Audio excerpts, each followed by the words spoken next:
So on the 25th of April 2015, a massive earthquake went off, epicenter just to the north of Gorkha in the Nepal Himalaya. And this earthquake ripped 150 kilometers eastwards along the main Himalayan thrust where India is moving beneath the Himalaya and beneath Tibet, the active fault of the Himalaya that's making the mountains rise. And during that earthquake, in 2 seconds, the rocks beneath Kathmandu moved up to 5 meters to the south, instantly, in 2 seconds. The mountains to the north of Kathmandu rose by over 1 meter, instantly, in 2 seconds, as the earthquake ruptured. The big problem is that the earthquake should have ruptured to the surface of the earth. The surface of the fault comes down on the southern boundary of the Himalaya near Chitwan, but this earthquake did not rupture to the surface, which is a big problem because it means all the stress that is built up beneath the Himalaya has not been released. It is all still down there waiting to go again. So another earthquake could go off at any time, and the areas in particular danger are to the south of Kathmandu, in the Chitwan, from Chitwan up to Kathmandu, and from Kathmandu and Gorkha westwards towards Pokhara. Pokhara did not feel any effects of the Gorkha earthquake, very minor. All the effect was in the Buri Gandaki, above the epicenter, and eastwards towards Mount Everest. So there's every possibility, every probability that another big earthquake could go off at any time in the mountains to the west of Pokhara and to the west of Gorkha towards Pokhara, and western Nepal is in particular danger. But the Himalayas have had earthquakes forming the mountains forever, for 50 million years. So the Nepalese are quite used to it. But when a big one occurs, magnitude 7.8, magnitude 8, this causes huge destruction and a lot of deaths. They were very, very lucky in the 2015 earthquake that it happened in the afternoon on a Saturday when all the children were out in the field. If it had happened at night or during school time when the children were inside, the death toll would have been not 9,000 but 2, 3, 4 times as bad. So some things about the earthquake were very lucky, but next time round this could happen at any time. So we need to be prepared, make sure the building is safe when they build new buildings, to make sure that they will not collapse inwards or outwards, they fall down, and to make the buildings as much earthquake proof as they can.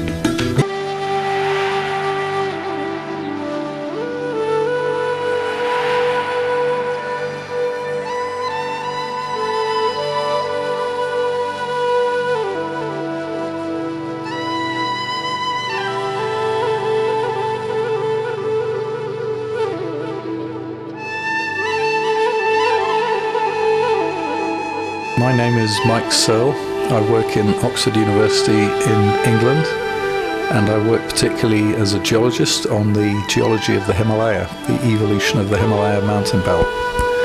And I've been coming to Nepal every year for more than 20 years on expeditions to look at the geological structure and map.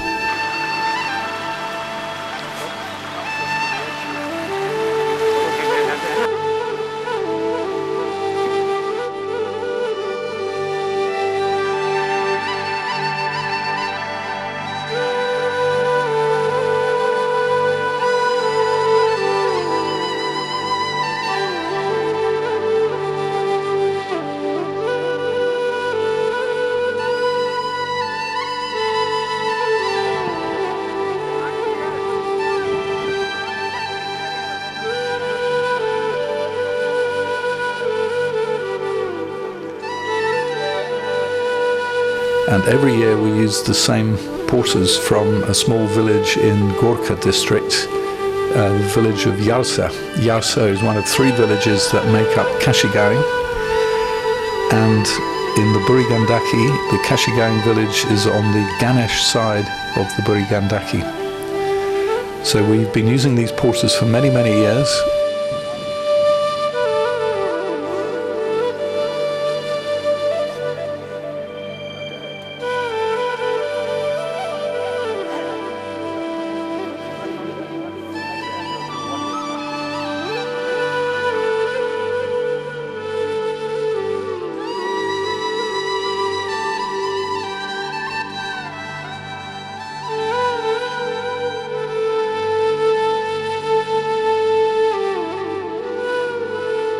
To the earthquake in 2015, and on the 25th of April 2015 a massive earthquake went off. The epicenter underneath the villages of Laprak and Barpak, opposite side of the Burigandaki to Kashi, and the devastation of the villages above the epicenter was immense. Those villages had almost every house destroyed, many people killed.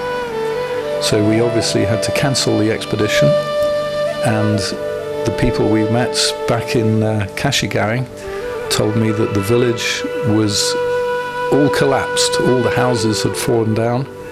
There were more than 12 people killed and over 150 people injured just in that village.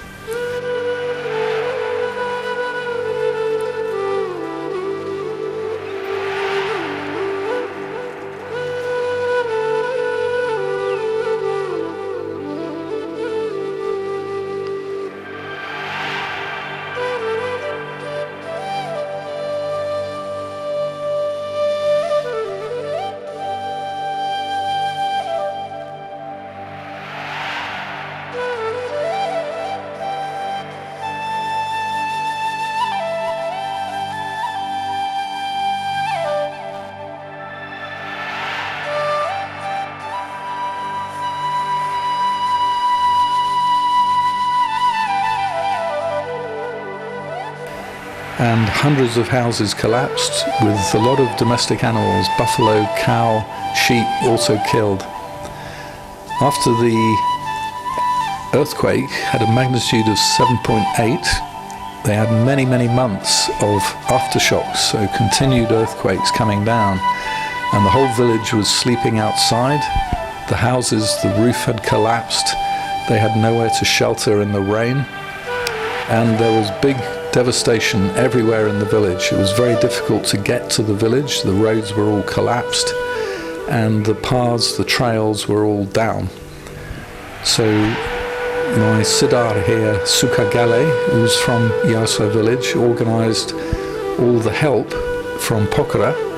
So he collected a lot of donations from emergency relief funding. He managed to get a helicopter to Yarsa.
And to get the first supplies to the village of food, blankets, tents, shelter. And when we heard about this in England, we started to raise money to help the villages of Yarsa, in particular, in Kashi. And we set up a village bank account in Pokhara so we could send money direct from England to the village bank account. And the three main people in Yarsa village were recipients, and they decide through the village committee what this money is to be spent on. So some was given to relief funds, some were to make new roof for houses that collapsed, and some to help for hospital and emergency evacuation by helicopter to Pokhara. So after a few months, we managed to get all the houses with roof on before the monsoon come in late June, July, so at least everybody was under shelter. And then after that, I asked what could we do more to help, and Suka said, well, the village school had completely collapsed. There was nothing left. The whole building had collapsed. So we raised money to build a new school. And this was a bigger school for 150 children. We selected a site, 5-minute walk outside the village, which was safe. It was not in danger of any avalanche or rockfall. And we set about raising money to make this new school. And after 1 year, we raised £25,000, and the village committee, in particular Sukaghale, Gale, they organised all the village people to do all the labour, and they cut away half a mountain, make the foundation of the school. We pay the engineers and the professional people to build the school correctly, earthquake-proof building, 1-story school, but the villagers provide all the labour, so they do everything themselves.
And all we do in England is raise money through charity talks and donations, send the money to the bank account in Pokhara, and then it is up to the village committee to decide how that money is spent.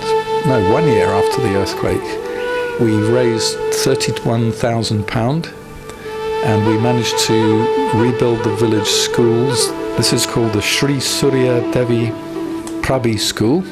It's a lower secondary school, and it's 150 children, and it was officially opened last year, 1 year after the earthquake. And this was very successful. Everybody liked the school, the 5 teachers there, very, very good teachers, and we now paying salary for the 3 local people from Kashi village who are the teacher.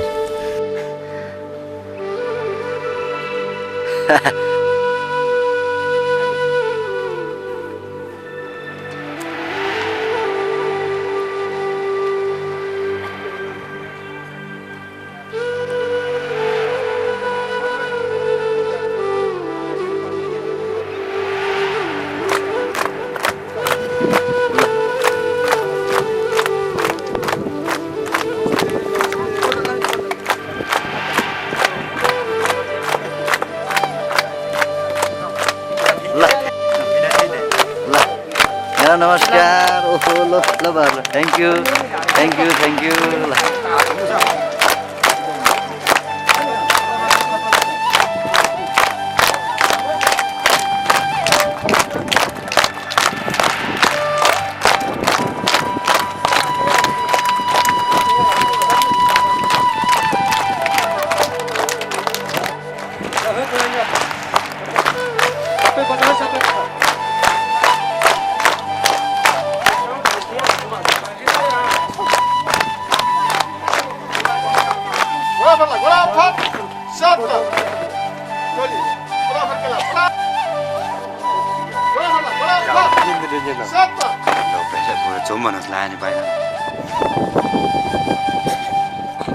विद्यादेखि सहयोग गर्ने हाम्रो चाहिँ सुकाघलेज्यू र yes विद्यालयका अध्यक्ष The head teacher and the deputy get salary from the government, and we provide salary for the 3 local teachers, 2 ladies and 1 man. So Yarsa village is north of Gorkha in the Burigandaki. It takes 10 hours to drive to the end of the road at a village called Manbu. From Kathmandu you drive to Gorkha, and then a very bad mountain road goes up the mountain to Yanbu until the road just ends, and then from there it's 6 hours trekking up the mountainside to the village of Yarsa. And now when you see Yarsa village, there's 2 huge avalanches, rockfall beneath the village. A lot of the cliff collapsed during the earthquake, and big landslide to the north on the way up to Manaslu, and other big smaller landslides in the Ganesh Himal to the east.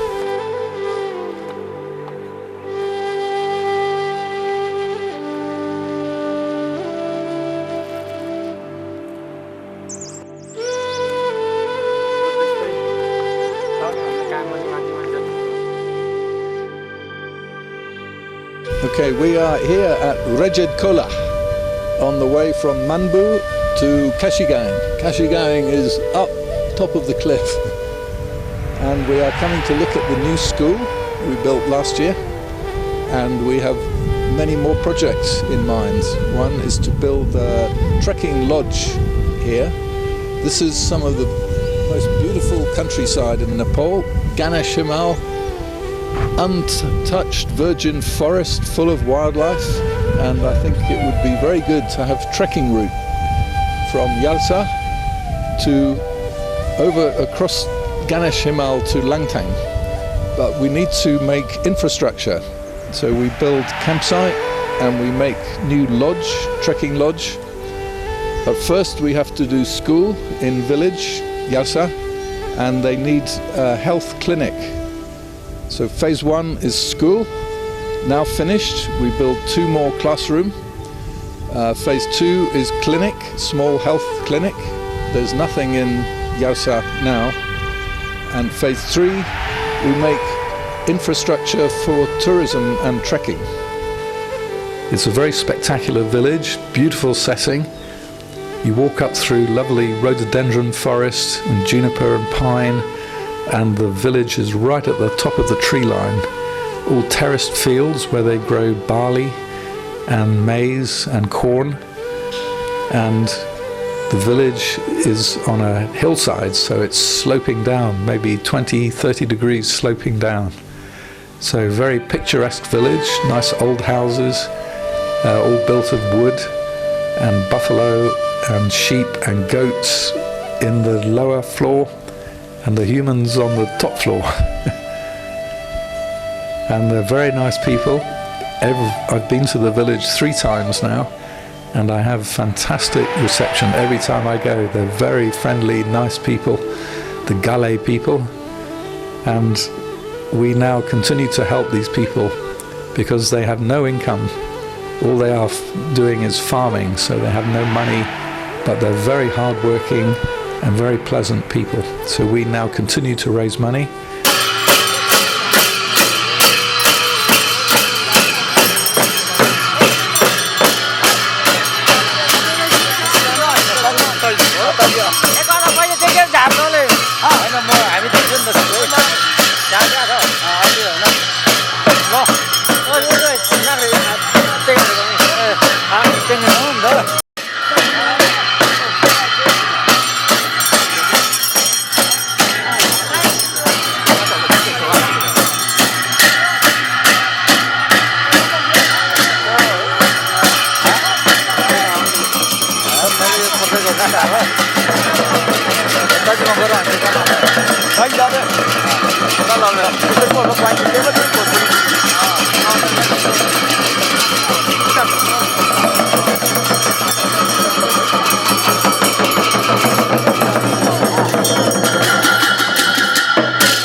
this is Yarsa village in Kashi, and this is the new school that we built. You can hear the children. There's 150 children in there being taught English, Nepali, science, mathematics, and we are raising money to build 2 new classrooms which will go here next to the school. So we have to cut away this little bit of mountain and build up below, but the 2 new classrooms will be here. Hey everybody, namaste. It's very nice to be back in Kashi gang. I hope you like new school.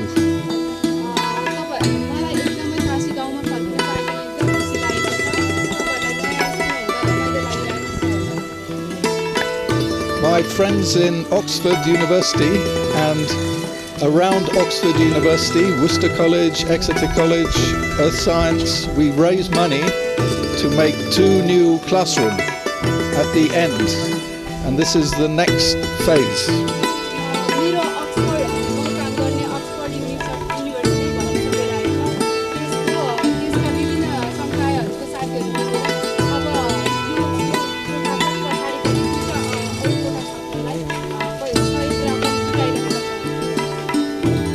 So we have bought you some present for schoolwork, some book and some pen, which teacher will now give out.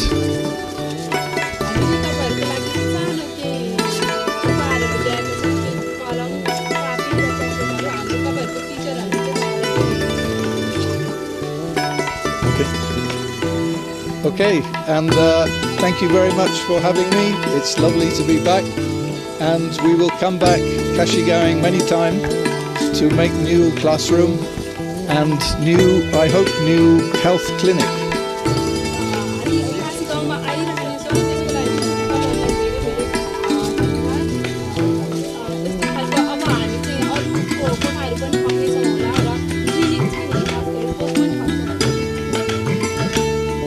Okay, thank you very much. I hope everybody thanking the good teacher too. Very excellent teacher, and this I hope is long-lasting school for all time.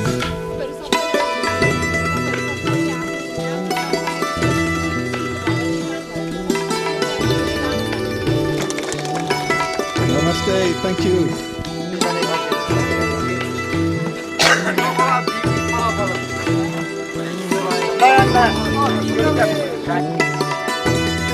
एकदम फटाफट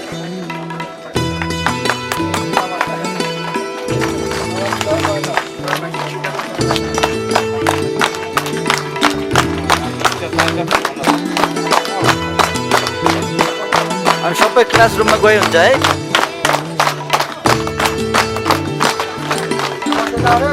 बाहिर पठाइदिनु अब क्लासरुममा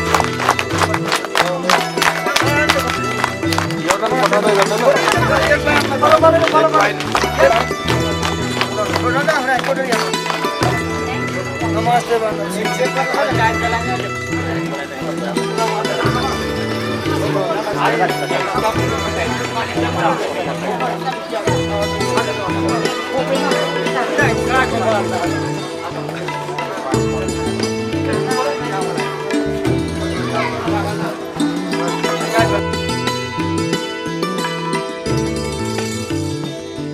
Very important to make your teeth good and strong. We have one toothbrush toothpaste for everyone.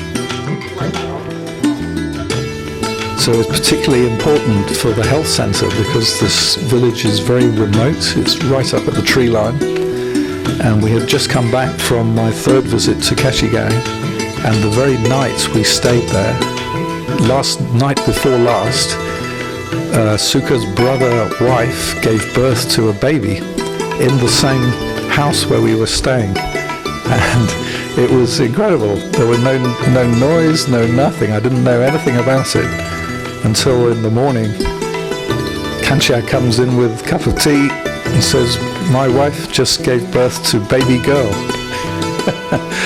And she had nothing with them, only the other ladies from the village helped. There were no doctor, no nurse, nothing. And very typical village room, so very lot of mud and chickens and goats flying around, no cleanliness or anything. So they really need help with a health centre there. They're very, very indomitable people. They can cope with any problem, but with medical problem they need help. So we will now provide this help.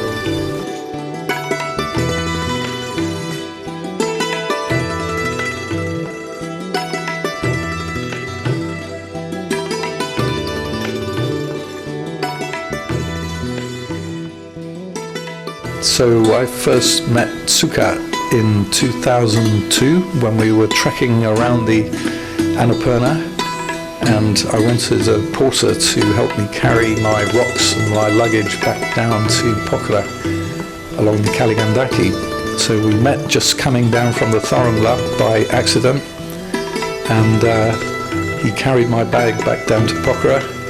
He was incredibly helpful and really pleasant. So we stay in touch, and when I start organising other expeditions here, student trips to work on the geology, Suka always provided the local arrangements with jeep, with porter, and all the porters he managed to get from his village. So we used them for all our work around Annapurna, around Manaslu, around Langtang, and also been up to Everest. So I've known Suka and all the porters from Kashi gang for many, many years, and they are all delightful people, very helpful, always smiling, happy to carry 30 kg rucksacks full of rock, and they just could not be more pleasant.